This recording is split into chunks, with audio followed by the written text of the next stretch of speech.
Welcome to this journey through one of the most disturbing cases recorded in the history of Kansas. Before we begin, I invite you to leave in the comments where you're watching from and the exact time at which you're listening to this narration. We're interested in knowing which places and at what times of day or night these documented accounts reach. The year was 1878. Spring had just begun to touch the plains of Kansas with hesitant warmth, when the first reports of disappearances in Lawrence County began to surface.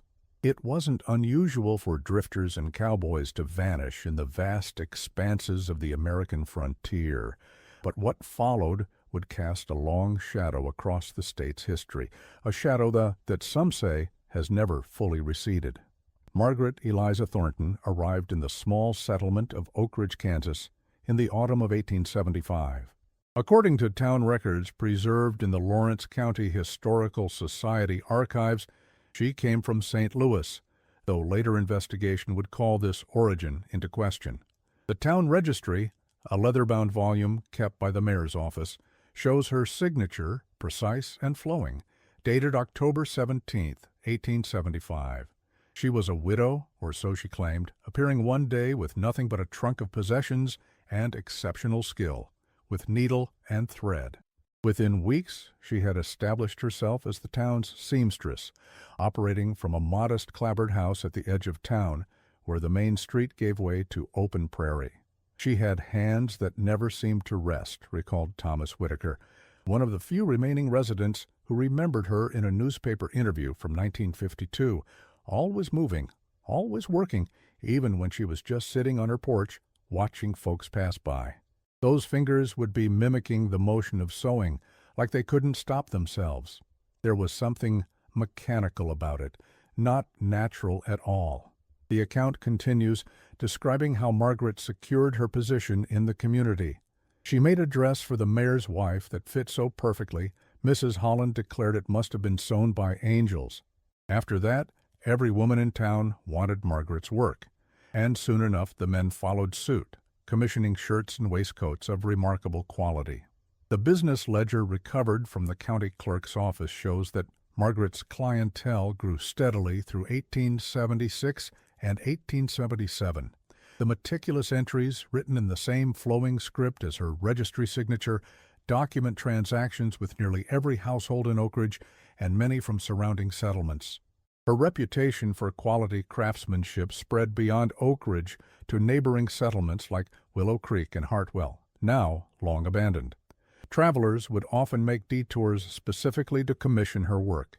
Men's suits, ladies' dresses, wedding gowns, funeral attire, Margaret could fashion them all with remarkable speed and precision. What wasn't recorded in the business ledger, but later emerged through various testimonies, was Margaret's particular interest in certain clients, specifically men traveling alone, those passing through with no connections to the area. She offered them special rates, promised faster completion times, and insisted on multiple fittings. The measurements must be exact, she was quoted as saying, according to Josephine Miller, wife of the local barber. The human form has so many subtle variations. I need to know them all to create something truly fitting. A garment should embrace its wearer like a second skin. Mrs. Miller noted that Margaret's eyes would take on an unusual intensity when measuring male clients, focusing on their shoulders and forearms with particular attention. The winter of 1877-1878 was unusually harsh in Kansas. Heavy snowfall isolated communities for weeks at a time, making travel between settlements dangerous. According to weather records kept by the territorial government, temperatures remained below freezing from mid-December through late February, with several blizzards sweeping across the plains. During this period, Margaret's business continued to thrive. She had wisely stockpiled fabrics and supplies before the winter set in, allowing her to continue working while other businesses struggled. By early 1878, at least 7 men who had visited Oakidge were unaccounted for. This wasn't immediately connected to Margaret, as the transient nature of frontier life meant people came and went without explanation. The roads were dangerous. Bandits, exposure to elements, and illness claimed many lives without witnesses or records. A page from the Oakidge Church Registry, one of the few documents to survive from this period, notes simply, "Prayers offered for travelers lost during winter storms. Names unknown to congregation." The first indication that something was amiss came when a mail carrier named Frederick Howell failed to complete his route between Oakidge and Westfield. Howell was known for his reliability and had been making the journey twice weekly for 3 years without incident. According to Postmaster Jenkins' official log, Howell had been seen entering Margaret's shop for a fitting of a new winter coat on January 18, 1878. The log entry notes, "Howell delayed departure for Westfield due to fitting at Seamstress shop. Expressed confidence in completing route before nightfall despite late start."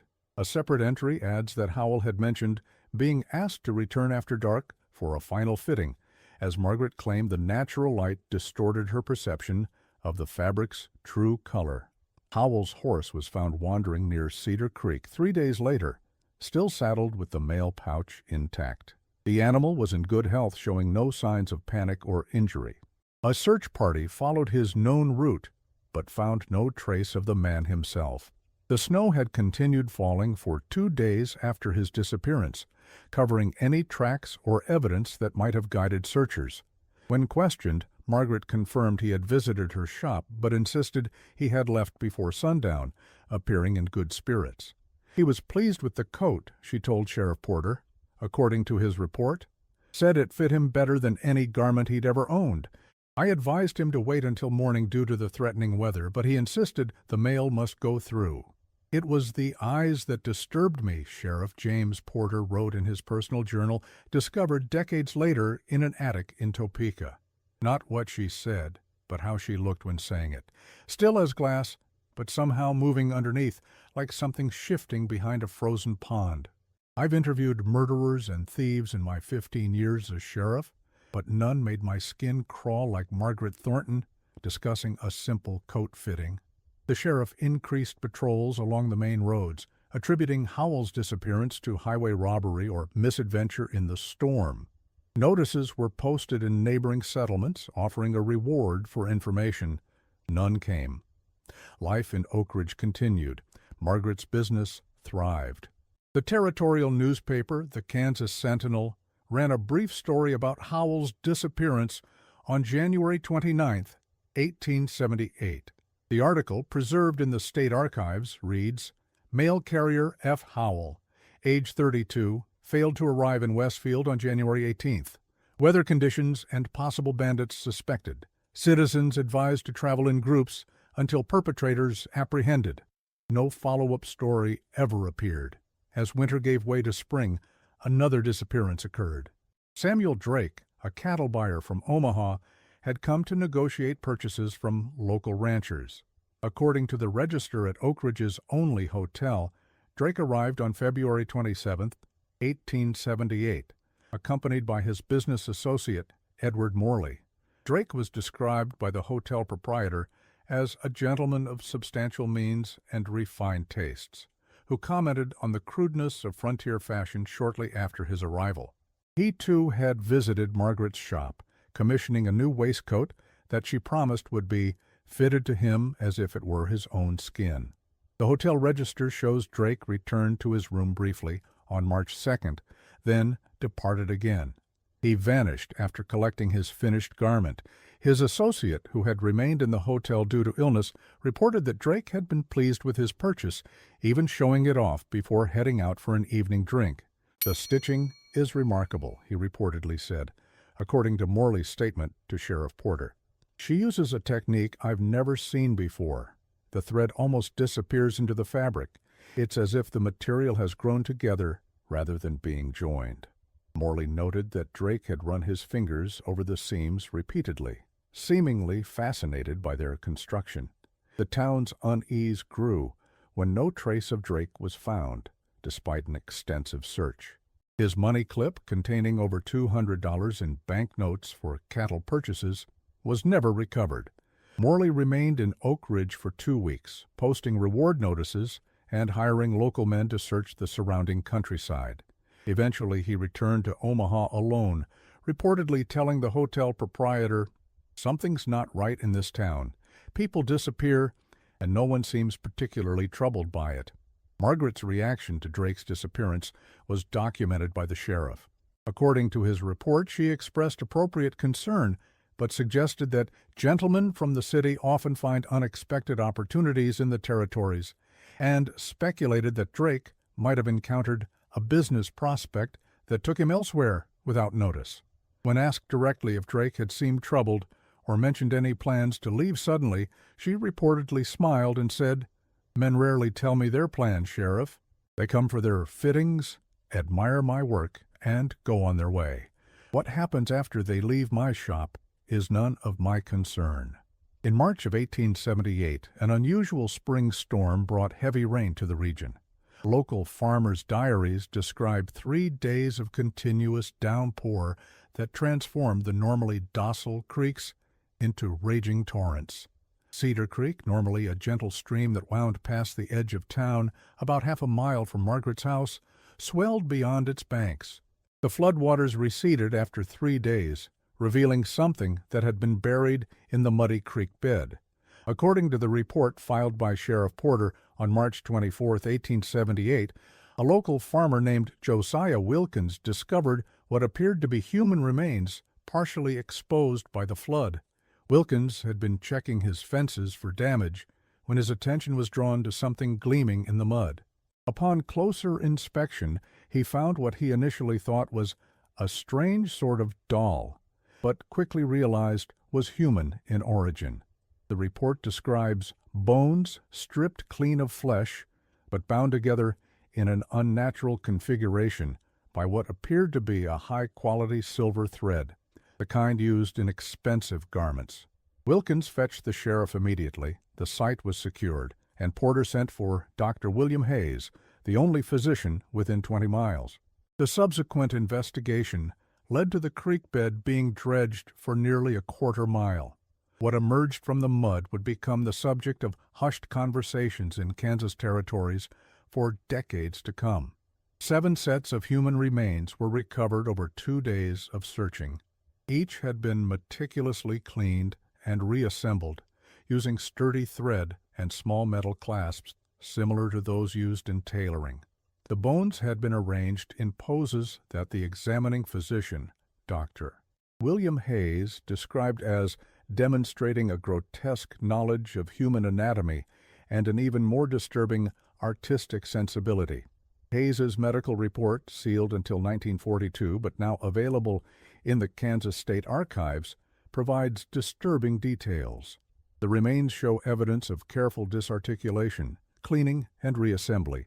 The bones have been polished to a high sheen and are connected by silver thread of exceptional quality, knotted in a pattern identical to that used in fine tailoring.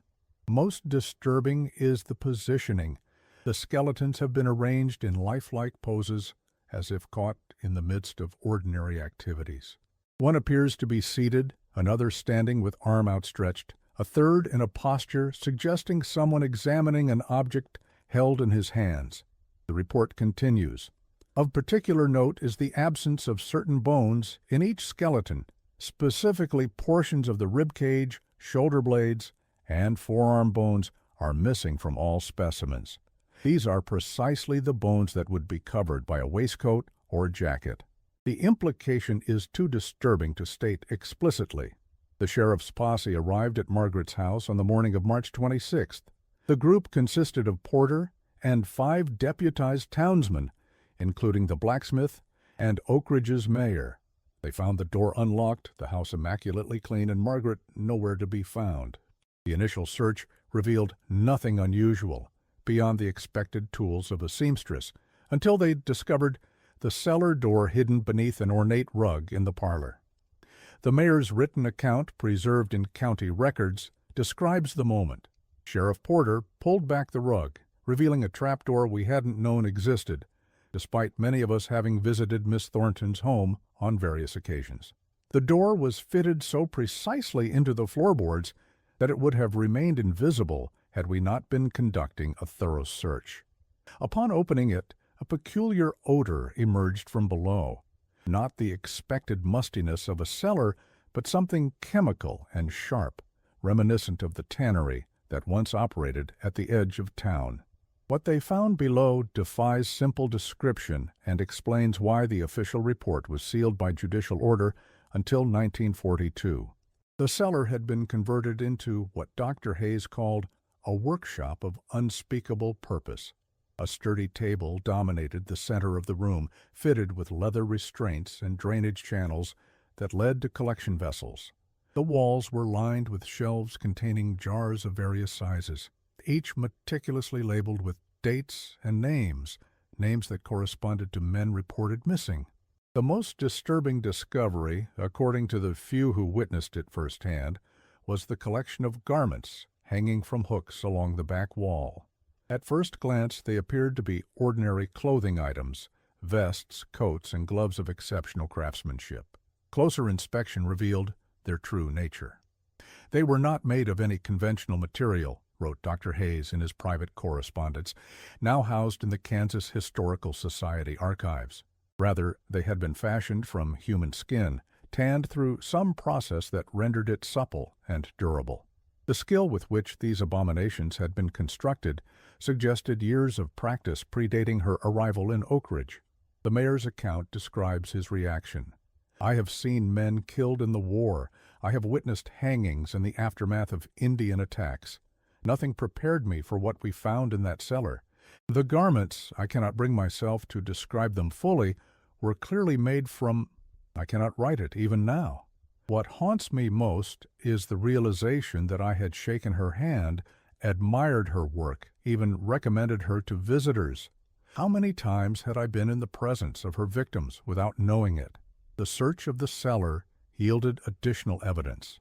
A leather-bound notebook contained detailed measurements of various men, including several identified as missing.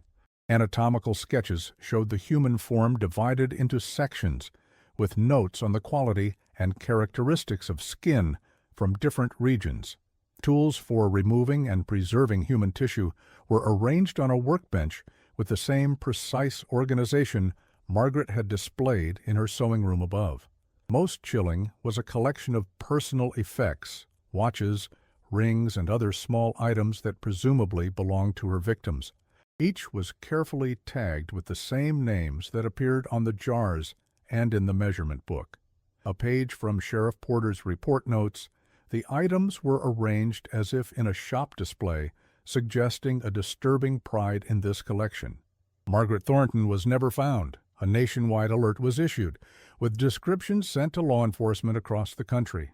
The telegraph lines carried her description to sheriffs and marshals throughout the territories.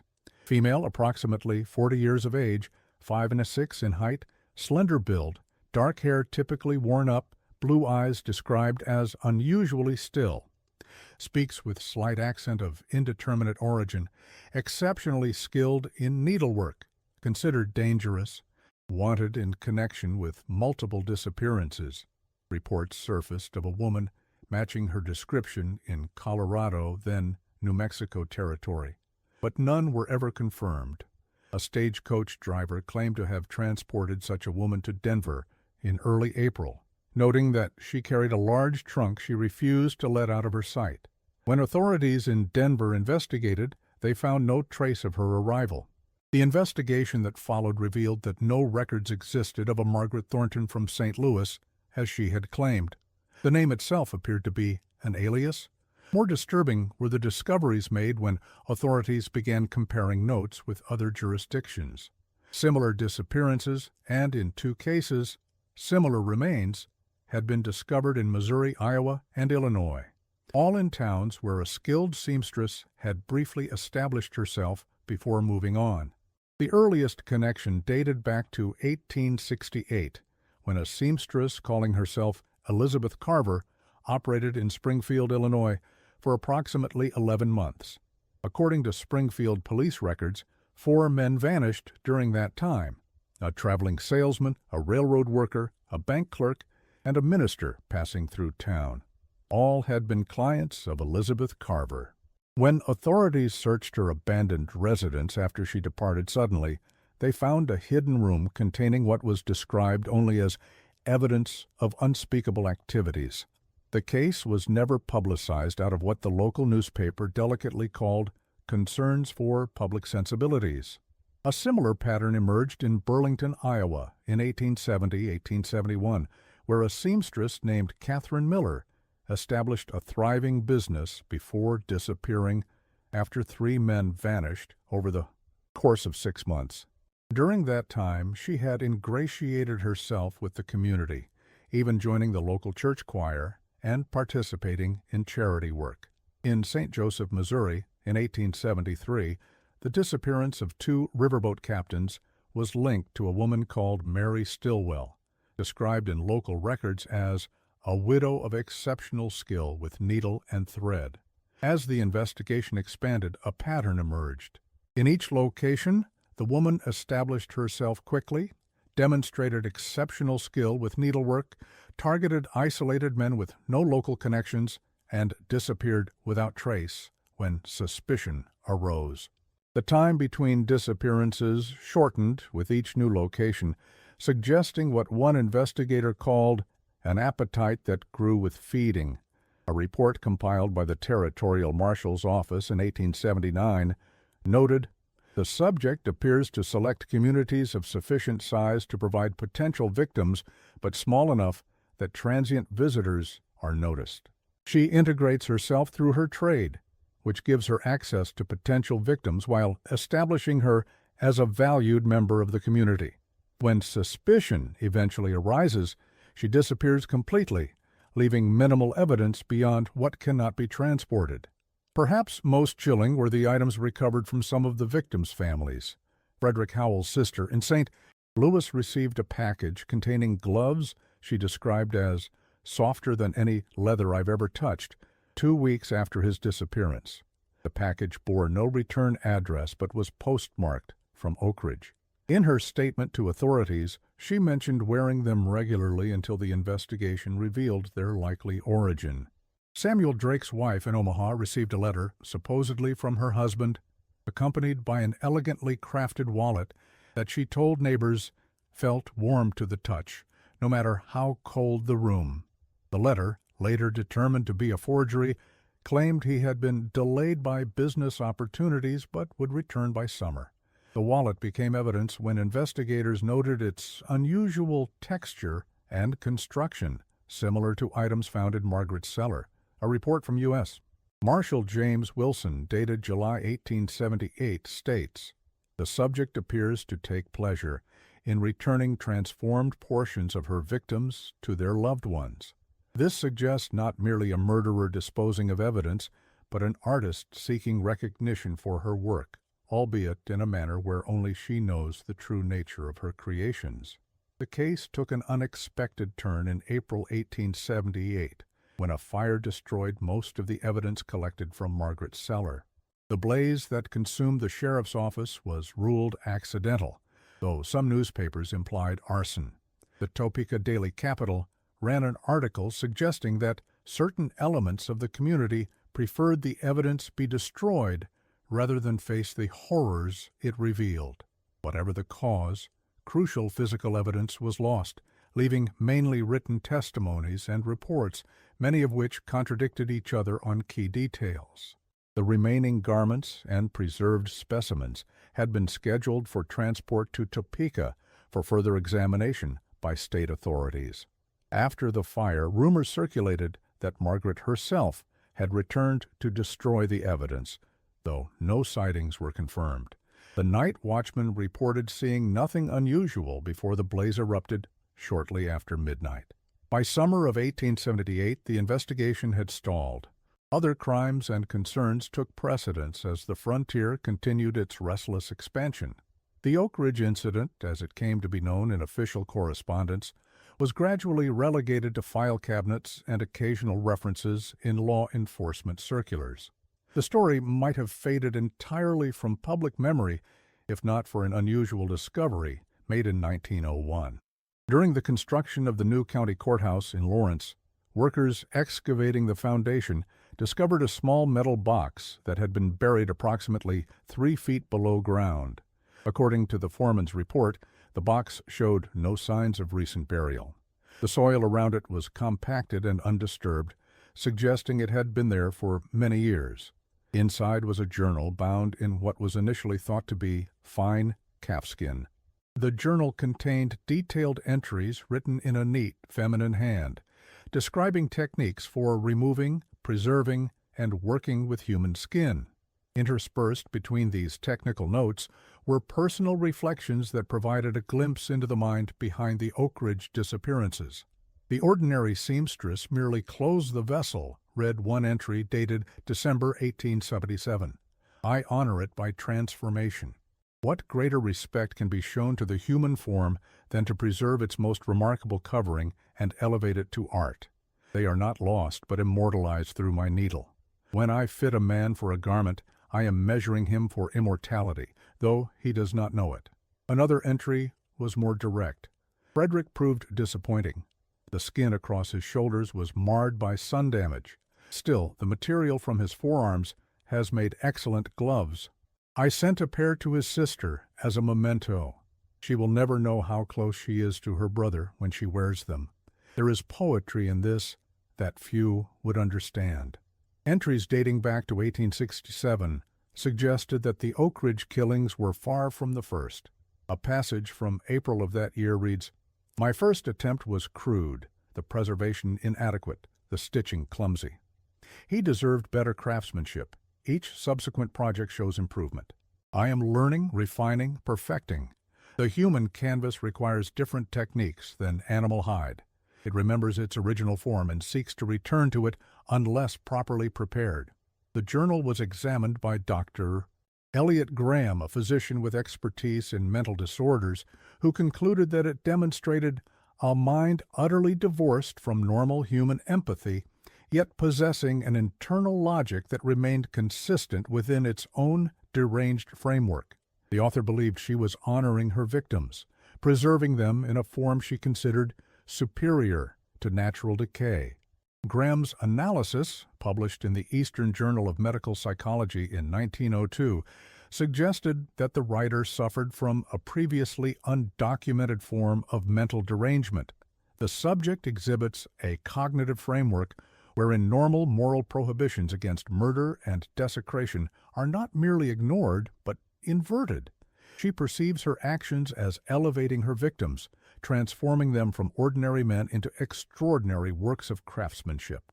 This represents a profound perversion of artistic impulse, channeling creative energy into destruction while maintaining the delusion that she is creating rather than destroying. The final pages of the journal suggested that Oakidge was merely another temporary location in a much longer journey. The last entry, dated March 20th, 1878, just days before the discovery of the remains in Cedar Creek, read, "This place has served its purpose. I have refined my techniques and collected superior materials. The West calls with its endless supply of drifting men, unattached and unmissed. Perhaps California, with its gold seekers and dreamers, they already pursue something transformative. I simply offer a different kind of transformation." The journal was sent to the Federal Bureau of Investigation's precursor organization in Washington for analysis. According to correspondence from 1902, it was determined to be authentic based on handwriting comparison with Margaret's business ledger, which had survived the sheriff's office fire.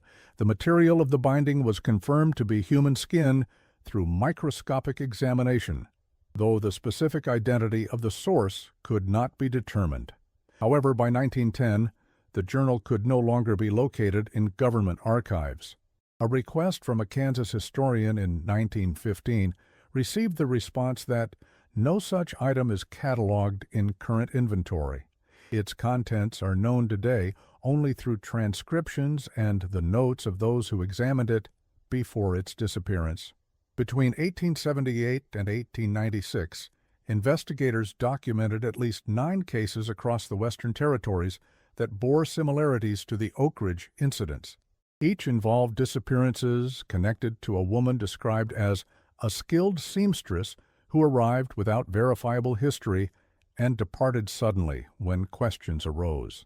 In Laramie, Wyoming, in 1882, 3 ranch hands vanished after commissioning work, from a seamstress called Anna Granger. Authorities discovered a workshop hidden in her rented home that contained tools similar to those described in the Oakidge case, though no human remains were found. In 1887, a mining community near Helena, Montana, reported the disappearance of 4 men over 6 months, all connected to a seamstress who called herself Beatrice Montgomery. According to local newspaper accounts, she was known for creating leather goods of remarkable softness and durability in addition to traditional clothing. She disappeared after a local sheriff began investigating the disappearances, leaving behind a partially completed workshop similar to the one found in Oakidge. The most significant case occurred in Tucson, Arizona Territory in 1890. A woman named Eleanor Blackwood operated a dressmaking shop for approximately 8 months. During that time, 5 men disappeared, 3 travelers, and 2 local residents. When authorities searched her abandoned premises, they discovered partially processed human remains and a collection of completed garments made from human skin. A journal, similar to the one found in Lawrence, was recovered, containing entries that referenced previous locations, including Oakidge. The Tucson Journal, portions of which were published in the territorial newspaper before being sealed by court order, contained disturbing insights into the woman's methodology. Selection is crucial. The ideal candidate has spent sufficient time outdoors to develop character in his skin, but not so much that it has become damaged by excessive sun exposure. Men between 30 and 45 years provide the best material, supple yet substantial. I have learned to identify promising specimens with a glance. Another entry described her approach to integrating into communities. People see what they expect to see. A widow of respectable demeanor practicing a necessary trade raises no suspicions. I cultivate relationships strategically, enough to establish trust, but insufficient to invite scrutiny. The church sewing circle has proven particularly useful in this regard. Pious women are often the most eager to speak well of those who share their devotions, however insincerely offered. The last confirmed case occurred in a mining settlement near Durango, Colorado, in 1896. 4 men vanished over 2 months, all after visiting a seamstress who called herself Victoria Wells. When authorities searched her abandoned cabin, they found human teeth arranged in patterns on a workbench and leather working tools that showed traces of what was determined to be human blood. A partial ledger recovered from the site contained names of men reported missing, along with detailed measurements and notes about their material quality. No further cases matching this specific pattern have been documented since 1896, leading some historians to speculate that the perpetrator may have died or found a more effective way to conceal her activities. Others suggest she may have left the country entirely, perhaps traveling to South America or Europe, where her patterns could continue without the connection to previous cases being made. The true identity of the woman, known variously as Margaret Thornton, Elizabeth Carver, Victoria Wells, and potentially other names, remains unknown. No photographs of her have ever been verified, though several sketches exist based on witness descriptions. These show a woman of average height, with dark hair typically worn up, thin lips that rarely smiled, and eyes that witnesses consistently described as unnaturally still or empty like a doll's. A composite description compiled from multiple witness accounts suggests she spoke with precise diction that suggested education, maintained impeccable personal presentation, and demonstrated knowledge of literature and current events that seemed at odds with her purported background. Several witnesses noted that while she engaged in community activities and conversation, she never formed close personal relationships and was rarely seen eating in public. In 1963, historian Bernard Keller published what remains the most comprehensive study of the case, The Seamstress of the Plains, America's Forgotten Serial Killer. Keller estimated that the total number of victims could be as high as 28, across at least 7 states, though he acknowledged that the fragmentary nature of frontier record-keeping made a precise count impossible. What distinguishes this case from other notorious murders of the period, Keller wrote, is not merely the brutality or the number of victims, but the methodical, almost ritualistic nature of the killings. Unlike the frenzied attacks of a Jack the Ripper or the opportunistic murders of various highwaymen, these crimes were carried out with meticulous planning and a disturbing aesthetic purpose. What makes the case particularly notable is not just the brutality of the crimes, but the meticulous skill with which they were carried out. Unlike many murderers who kill in passion or with crude efficiency, the seamstress, as she came to be known, approached her victims as raw material for a twisted, artistic vision. The technical knowledge required to preserve and work with human tissue in the way described would have required years of study and practice. Some speculation has focused on how she acquired such knowledge. One theory, proposed by Keller, suggests she may have been raised by a tanner or leather worker who taught her the fundamentals of the craft. Others point to the Civil War, which had concluded just a decade prior to her appearance in the Midwest. The conflict produced thousands of field surgeons and medical assistants with practical knowledge of human anatomy, some of whom were women who disguised themselves to serve. Dr. Amelia Patterson, writing in the Journal of Historical Criminology in 1970, proposed that the seamstress may have begun her career in medical settings. The precision described in the handling of human remains suggests formal anatomical training or, at minimum, extensive observation of surgical procedures.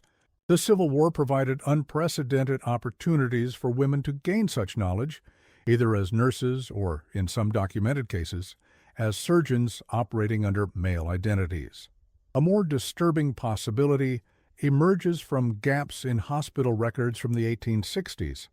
Several mental institutions reported a female patient with exceptional sewing skills who disappeared from their registers without explanation of discharge or death.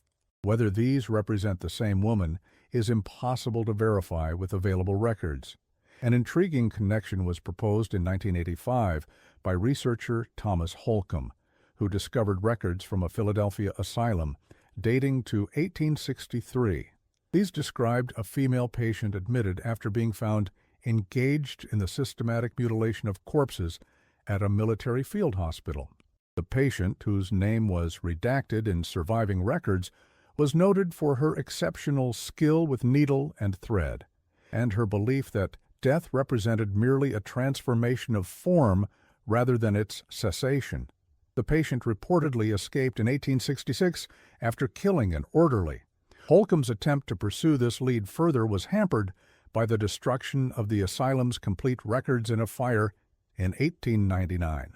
The psychological profile developed by modern analysts suggests someone with a profound disconnection from humanity, viewing people as material rather than beings, yet paradoxically possessing an intense fascination with the human form and a desire to preserve and transform it. This combination of detachment and obsession manifested in crimes that straddled the line between calculated murder and deranged artistry. Dr.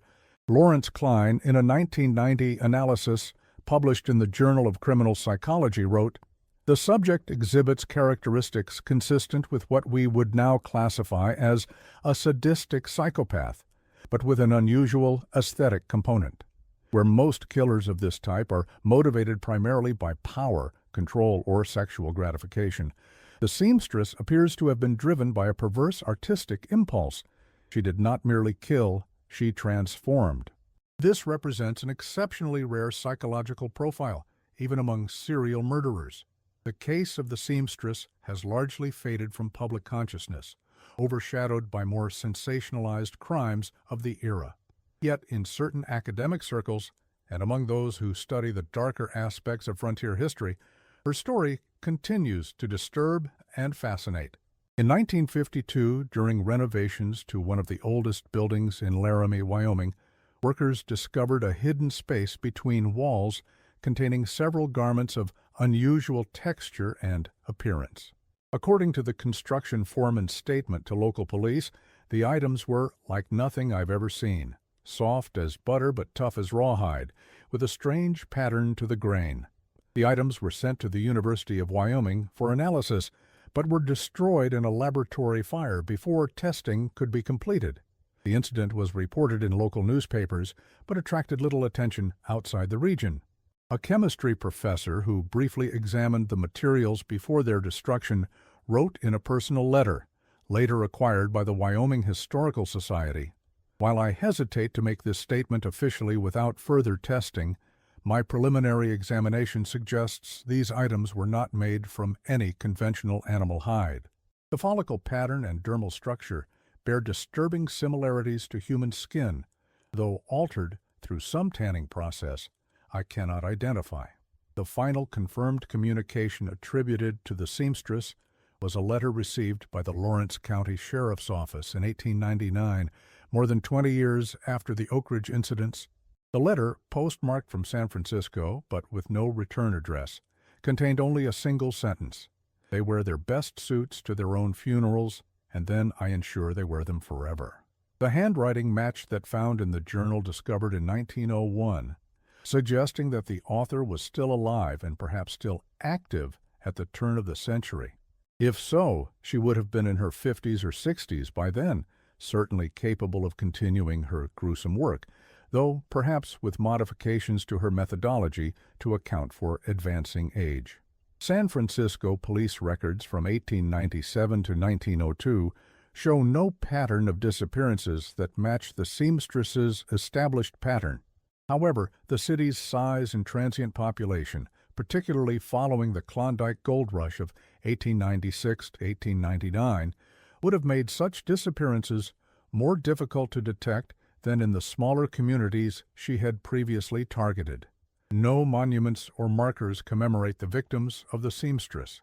Their remains, those that were recovered, were buried in unmarked graves by county authorities. The locations of these graves were recorded in documents that were lost in the courthouse fire of 1911. Like so much about this case, even the final resting places of those who fell victim to the seamstress's needle have vanished from history.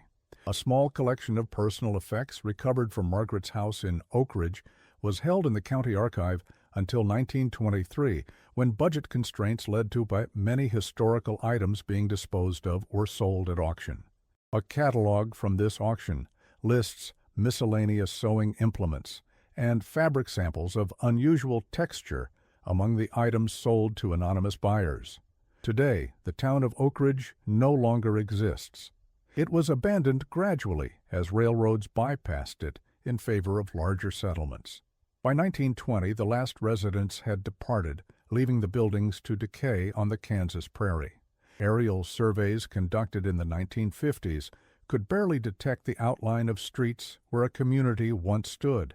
The exact location of Margaret's house has been lost, though local folklore suggests it stood near what is now a highway junction, approximately 15 miles southwest of Lawrence. Perhaps it is fitting that a case defined by disappearances should itself largely disappear from our collective memory.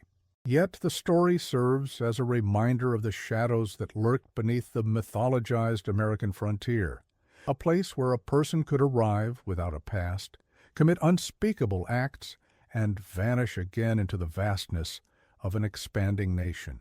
For those who study such cases, the most disturbing aspect is not what we know about the seamstress, but what remains unknown. How many unrecorded victims might there have been? Did she train apprentices to continue her work? And, perhaps most chillingly, how many items made from human skin might still exist, passed down through generations as family heirlooms, their true nature never suspected by those who touch them daily? In 1957, an elderly woman in Denver contacted police after reading a magazine article about historical crimes of the West that briefly mentioned the seamstress. According to the police report, she claimed to possess a pair of gloves inherited from her grandmother that had always felt unusual, and now, having read the article, she feared might have sinister origins. Laboratory testing confirmed her suspicions. The gloves were indeed made from human skin. The woman, horrified by the discovery, requested they be destroyed after examination. Records indicate this was done, though photographs remain in Denver Police Department archives. This discovery prompted a brief resurgence of interest in the case. The Denver Post ran a three-part series titled The Frontier's Forgotten Horror, which led to several more people coming forward with family heirlooms they now viewed with suspicion. Most proved to be ordinary leather goods, but two items, a wallet from Cheyenne and a book binding from Salt Lake City, were confirmed to be of human origin. Neither could be definitively linked to the seamstress, but both dated to the period of her activity and displayed craftsmanship consistent with known samples of her work. Criminologist Raymond Morton, writing in 1960, suggested that these discoveries represented merely the visible tip of a much larger legacy. Given the seamstress's productivity and the durability of her creations, it is almost certain that dozens, perhaps hundreds, of such items remain in circulation, their origins unknown to their current owners. The last known document related to the case is a brief note found in the personal effects of Dr. William Hayes after his death in 1927. Written in a shaky hand that suggests advanced age, it reads simply, "I still dream of those garments hanging in the cellar, not because of what they were made from, but because of how empty they were, waiting to be filled." Hayes, who had examined the remains found in Cedar Creek and witnessed the horrors of Margaret's cellar firsthand, rarely spoke about the case in his later years. His medical practice in Lawrence flourished until his retirement in 1913, but colleagues noted his reluctance to perform post-mortem examinations or to handle certain types of surgical cases. His daughter, in a 1935 interview with a local historian, revealed that her father would never wear leather gloves, no matter how cold the weather, and was disturbed by the sight of new clothing displayed in shop windows. The psychological impact on those who encountered the case directly appears to have been profound and lasting. Sheriff Porter resigned his position in 1879, citing health concerns. He moved to California, where newspaper records show he became something of a recluse, refusing most social invitations and avoiding public gatherings. In a letter to a former deputy dated 1885, he wrote, "I find I cannot look at a woman sewing without wondering what material she might prefer if given the choice. The world has become a darker place since Oakidge, and I no longer trust that what seems innocent truly is." The mayor of Oakidge, who had been part of the group that discovered Margaret's workshop, sold his business and property in 1880 and relocated to Denver. His obituary in 1892 mentioned that he had never fully recovered from witnessing unspeakable events during his time in public service, though it provided no specific details. Interest in the case has waxed and waned over the decades. During the 1920s, it was occasionally referenced in sensationalist pulp magazines, often with fictionalized details that bore little resemblance to the documented facts. A 1934 radio drama loosely based on the seamstress was broadcast nationally but canceled after a single episode due to public complaints about its disturbing content. Academic interest resurged in the 1960s, with Keller's book sparking renewed scholarly attention to frontier-era crimes that had previously been overlooked. The case has since been the subject of numerous journal articles, dissertations, and at least 3 additional books, though none as comprehensive as Keller's original work. In 1972, a collection of documents related to the case was discovered in a sealed envelope in the personal papers of a former territorial judge that had been donated to the University of Kansas.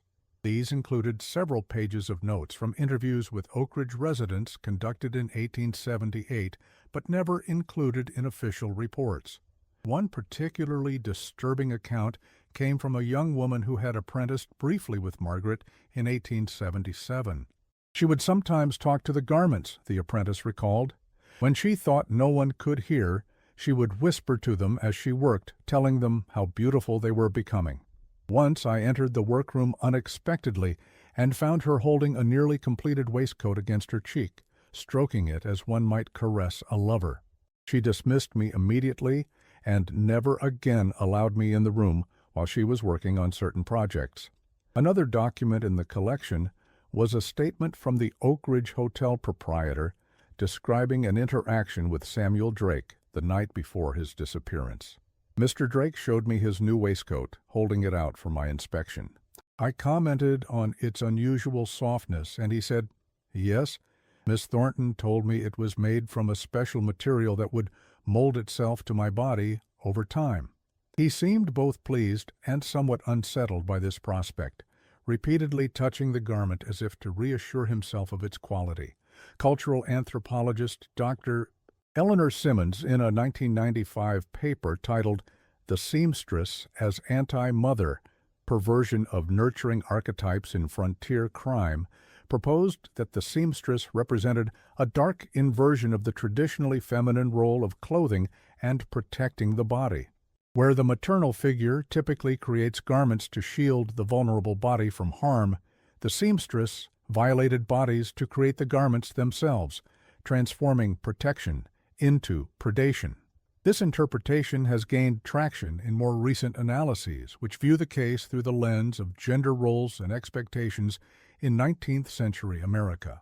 The seamstress operated within a socially acceptable female occupation, using the trust accorded to her position to commit crimes that would have immediately raised suspicion had they been perpetrated by a man. She exploited the invisibility often granted to women in traditional roles, wrote criminologist Dr. Sarah Blackwood in 2010. A widow supporting herself through respectable work would be viewed as admirable rather than threatening, allowing her to operate in plain sight, while her male victims, typically strangers without community connections, were deemed responsible for their own disappearances. Modern forensic psychologists have suggested that the seamstress may represent one of the earliest documented female serial killers in American history, predating more famous cases by decades.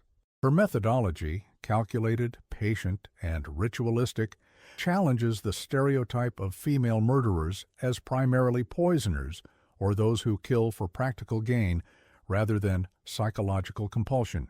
Dr. Thomas Reeves, in his 2005 book, Threads of Terror: Reconsidering America's First Female Serial Killer, argues that the seamstress's crimes were not merely murders, but elaborate transformations that satisfied some profound psychological need. The extensive effort invested in processing her victims after death, cleaning, preserving, and reconstructing, suggests that the killing itself was merely the necessary first step in a complex ritual that culminated in the creation of her macabre garments.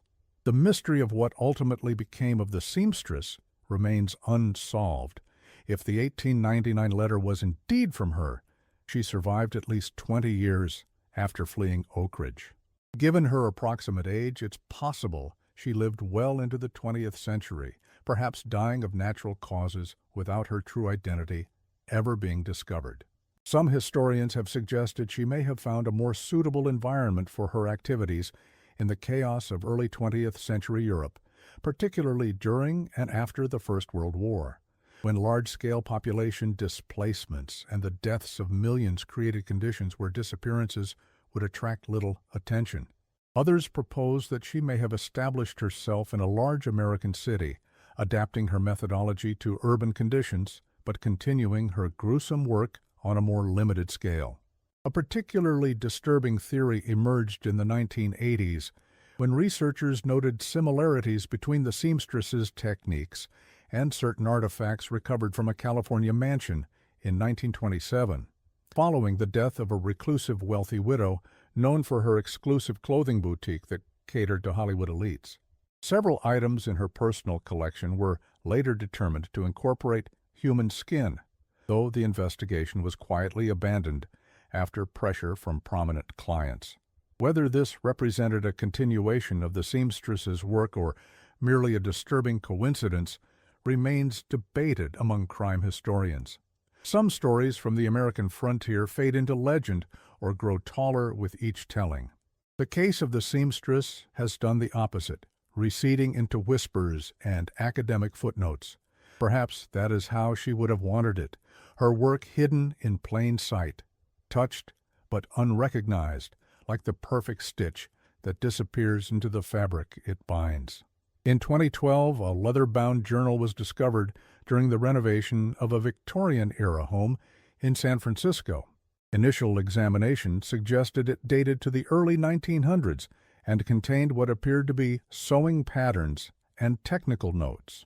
When conservation experts at Stanford University began the restoration process, they discovered that several pages contained coded entries that, when deciphered, revealed disturbing content consistent with the known writings of the seamstress.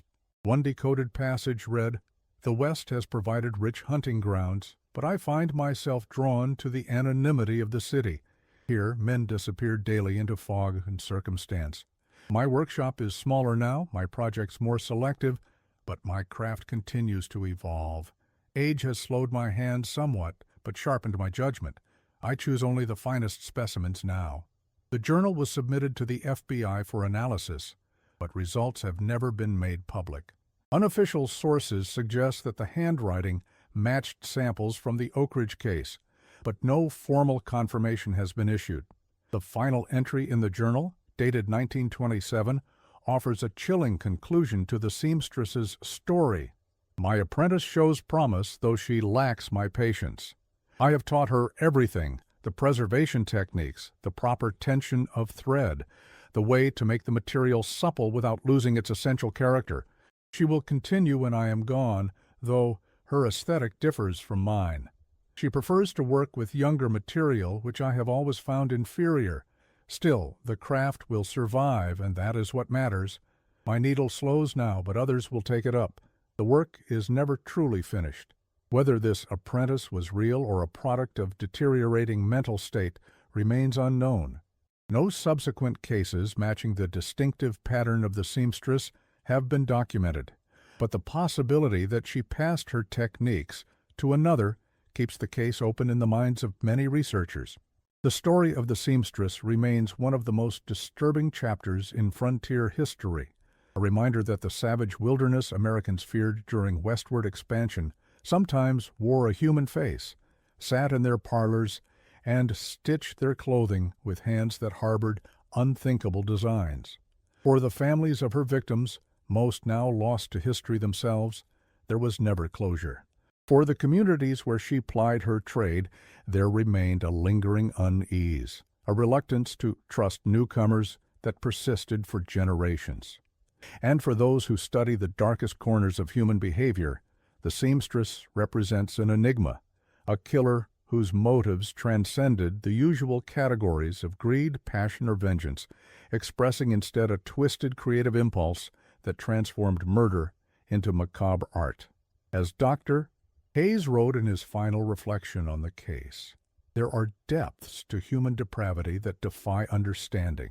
What I witnessed in that cellar was not merely the work of a murderer, but of someone who had constructed an entire moral universe in which the unthinkable became not just acceptable, but necessary." The true horror was not the grotesque collection itself, but the realization that its creator saw beauty where others saw only abomination. Today, the rolling plains of Kansas give no hint of the horrors that unfolded there nearly 150 years ago.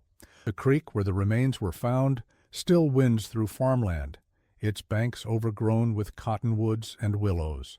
The site where Oakidge once stood has returned to prairie, with only occasional fragments of foundation stone to mark where buildings once stood. Yet in archives and historical collections, in academic journals and criminology textbooks, the story persists, a dark thread woven into the complex tapestry of American history.